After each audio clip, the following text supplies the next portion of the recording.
What would be a richer experience of the sacrament of confession? Yeah, I think what even goes back further is to address, what are people's concept of God? Are they still holding on to an idea that we have a lawgiver who out of a whim is demanding these things from them?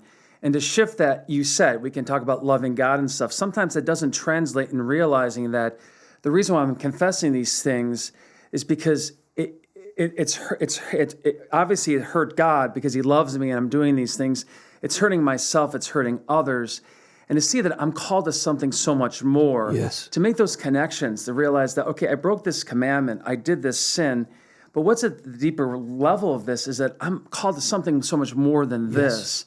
And to know that those sins that are confessed are pointing to not just simply a weakness of mine that I need Christ's mercy for, but I need to be, this is a place where I encounter not just forgiveness, but also transformation and hope and strength and a realization of my humility that I can't do this on my own, but also the great hope of what this points to, that I'm made for something more than this.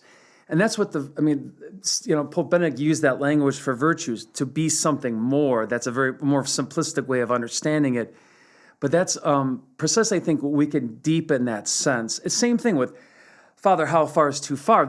I could give legitimate answers to that. I'm not going to do that right now on this podcast or this YouTube.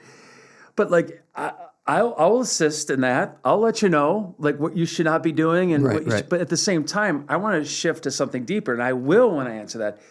But realize that, what all these things are doing is enabling you to love this person, right?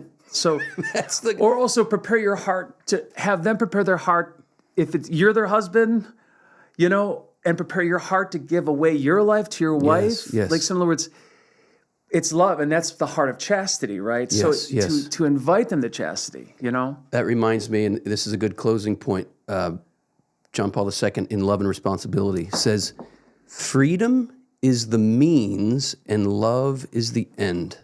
Freedom exists for the sake of love, and people desire love more than they desire freedom. Freedom exists, he says, to be spent on love. How are we spending our freedom? And this is, I'll loop it back to Bruce Springsteen. He said years after he wrote Born to Run, he said, I wrote that song Born to Run because I wanted to express my freedom.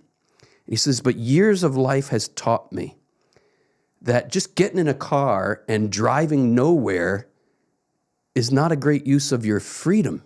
Freedom has to be spent on something worthy for it to be fulfilling, right? Isn't that everything we've been saying here? Yep. Yeah. And that's right. That's right out of the mouth of Springsteen. So maybe the Catholic school experience for Springsteen had some seeds got in there that grew.